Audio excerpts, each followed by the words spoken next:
I just realized this is like Grace and Frankie. Like when Frankie like does her video journals.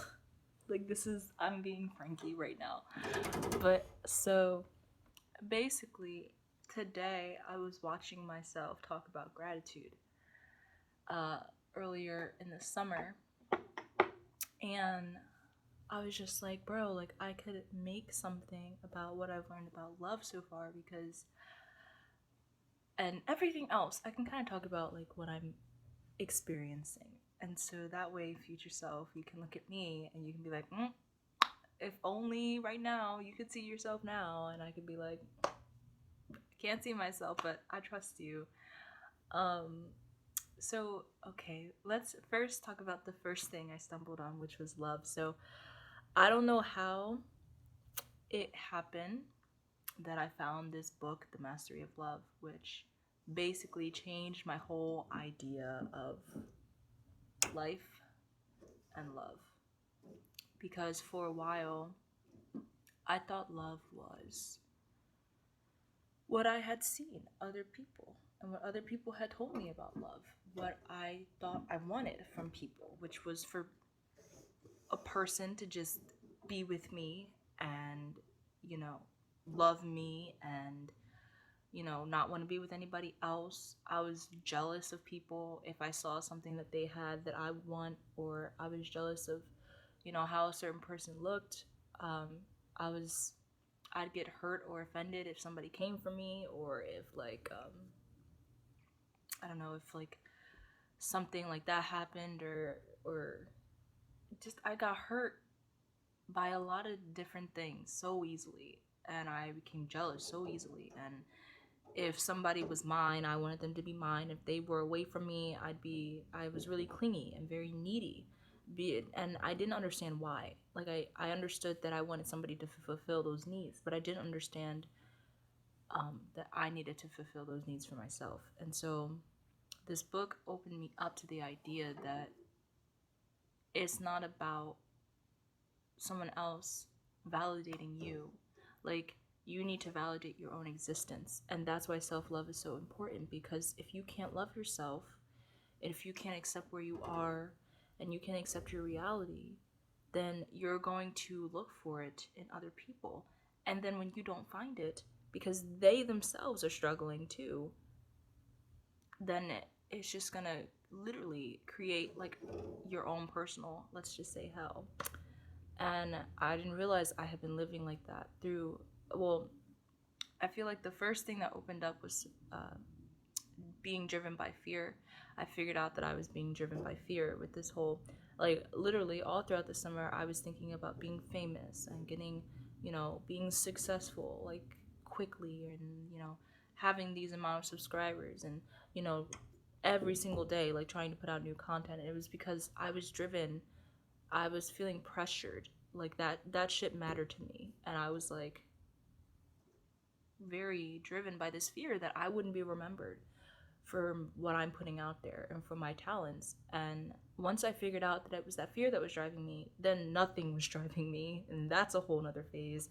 And then somehow I was guided, and love became the thing that is now driving me. And when you are driven by love, it's like you see people as detached from yourself.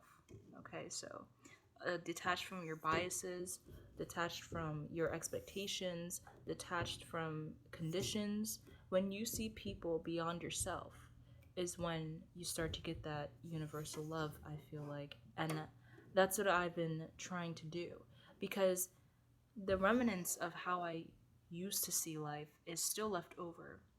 I still get the occasional judgmental thought. I still look at myself sometimes and am disappointed sometimes. So I'm still in the process of trying to accept myself fully. Like, my goal, the thing I want more in this world right now, is not even anything like material. I could give two shits about anything material. I really don't fucking care. Because when it comes down to the come to, yeah, material is great to have, and yeah, it could bring you some sort of comfort, but that's all it is. It's just comfort.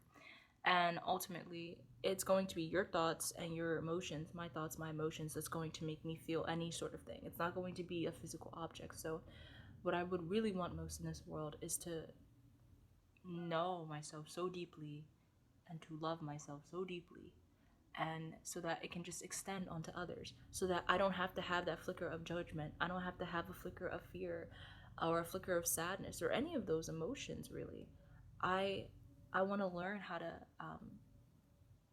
be within myself and accept myself fully and accept others fully as they are as well, because I'm still forming my idea of how I see other people. It's gone from cats and dogs to trees to colors, and I'm just starting to realize that, like, there's been other things as well. I'll get into that, but like, just with love, it's become a lot easier to just see a human being as a human being and nothing more than a human being. And when I was talking about colors today in the group chat, the Snapchat group chat, I was like, colors don't belong to other colors. They're their own individual colors, right? And we are all our own individual span of different colors, right? So we don't belong to anyone. We are free to do and to just be. And that concept, that thought was never instilled, was never taught to me. And I don't think a lot of people, because think about government, think about your parents, you always belong to something. It's not okay to just be. There are rules you have to follow. There are expectations, conditions. That's literally what we're talking about. Conditioned love. If you don't do this, then you don't get that. If you do that, if you don't get that. It's literally like, from the moment you're born and entered into this world, well, actually, from the moment you can comprehend others is when you start getting that. And you're not free anymore. You're not free to just exist and to just be. When you get into a relationship, you're expected to stay only to that person. You're expected to give this person what they want. You're expected to belong only them and only them. And when you have a child, or when you become a parent, or when you are a child and there is a parent-child relationship, the child's expected to listen to the parent. The child is expected to do what it's supposed to do, and the parent is expected to take care of that child and do this and do that. But we can't just be. That's the whole thing. We've made it so that we can't just be. And that was no fault but our own. We did that to ourselves. And so it's taking a little bit to kind of, not a little bit, but it's taking some time to readjust and get out of that energy, because it's literally what is all, it's surrounding us all the time. So um I can see why it would be a war or a battle, but that is my goal, to try to get over this, not even over this energy, but just be aware that it surrounds me all the time, and sort of and protect myself from the inside out so that it doesn't affect me, because my insides are full with something else, which is love. So there's that. I'm learning to just let people be. And if I don't like the way they're being, or if I don't want to share my love with that way of being, then I don't share my love with that being. And if I do, then I do, and it's fine. So I'm just learning to let things be. And it's really my ego, the things that I wanted, the way I saw the world. Like, I don't, now I see a person on Instagram or YouTube or some shit like that. I don't know. And like, it's just like, wow, like, you are your own divine entity. Like, I am my own divine entity. And so it doesn't hurt me anymore to see that they are doing these things, because really, whatever they are doing, it's it's to help them feel better. And when you realize that everybody is in the same place of that, you know, reaching out to be fulfilled, then it becomes a lot easier to not feel hurt from them. Because if you're reaching out to somebody who is also reaching out, y'all are not full. There is no fullness there. There's no fullness for you guys. Even if you wanted somebody who was full, you're not going to feel that full, because it's not your fullness. You need to feel your own fullness. You can't reach out and expect it to be validated by somebody else, or expect somebody else to fill you up, because only you have the perfect tools and the perfect kitchen for your needs.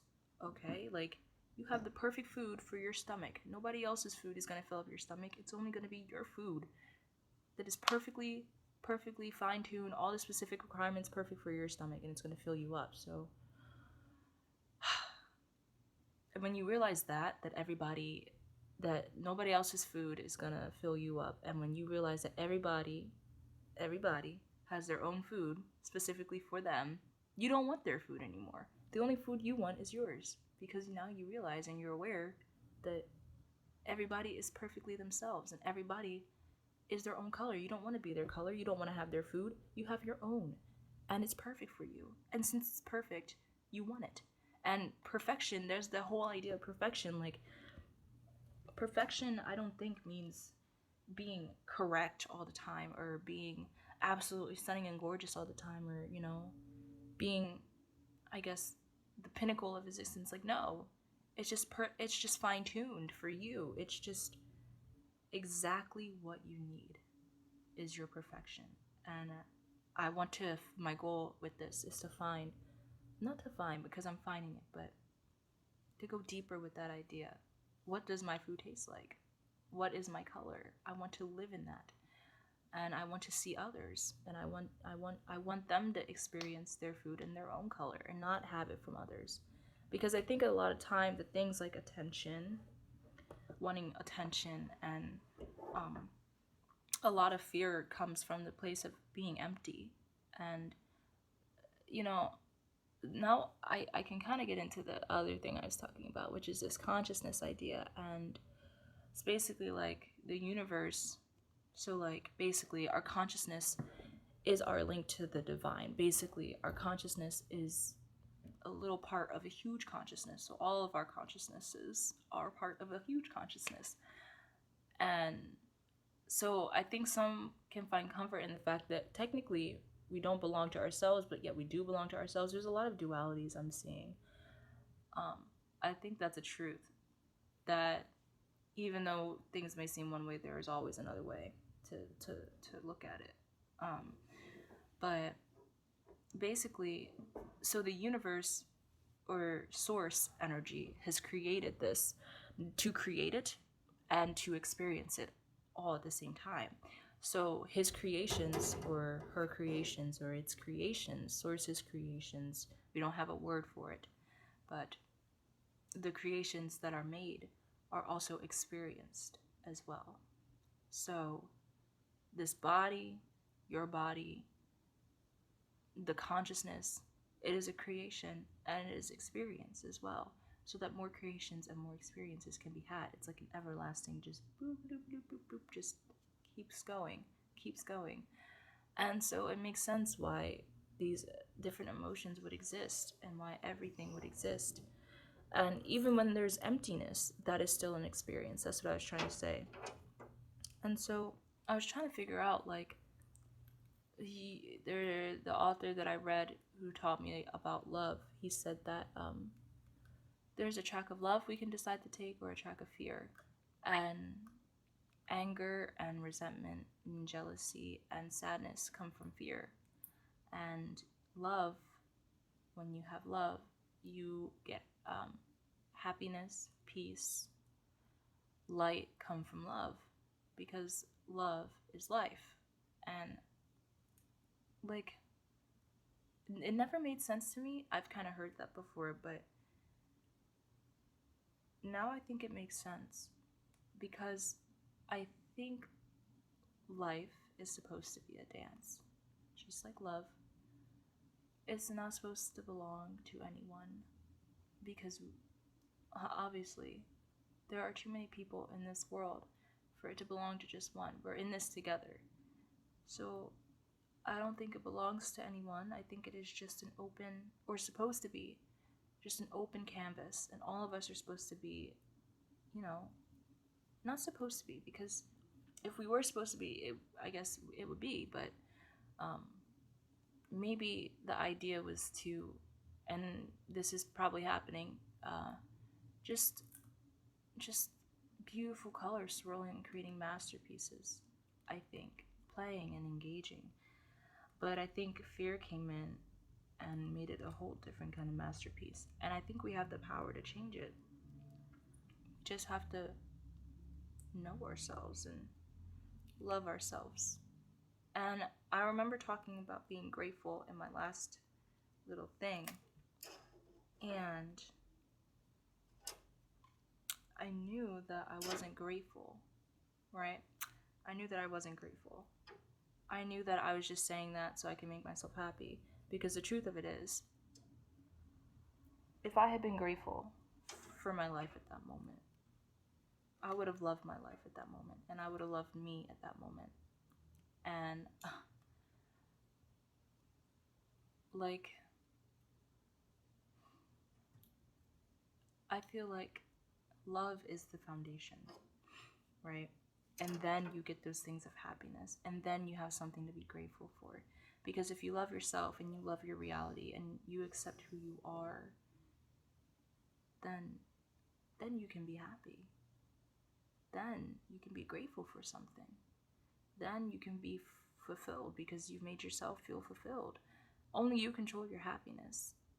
And when you can accept who you are, which comes from love, then you control your happiness. And then you have something to be grateful for.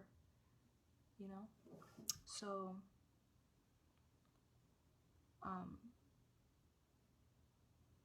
what was I going to say? I don't feel driven like I used to anymore to accomplish something big or like do anything like that. I don't feel driven like that anymore.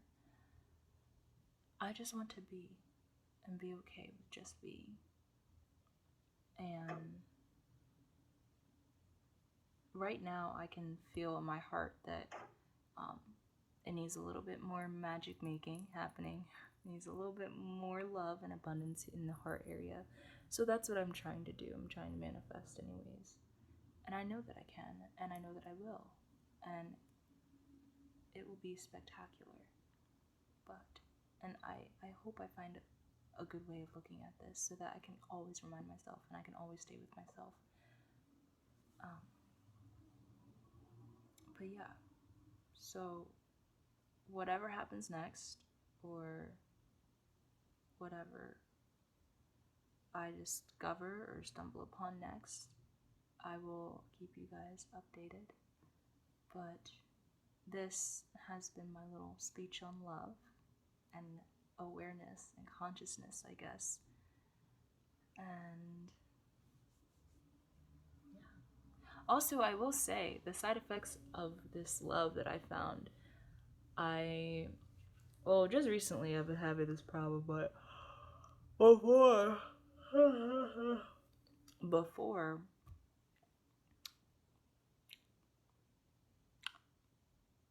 I found that I could be alone with myself and emptiness wasn't so empty. Also, I'm finding that when I am working according to my purpose or working according to what I see as fulfilling or that lights my heart up, it makes me feel so happy and never alone. That's what I also found too. But yeah, I'm gonna work on filling myself up all the time. And yeah, dancing with life, I suppose. And never belonging to anyone and nobody ever owning me. That's what we're gonna do. So, anyways, that is it. So,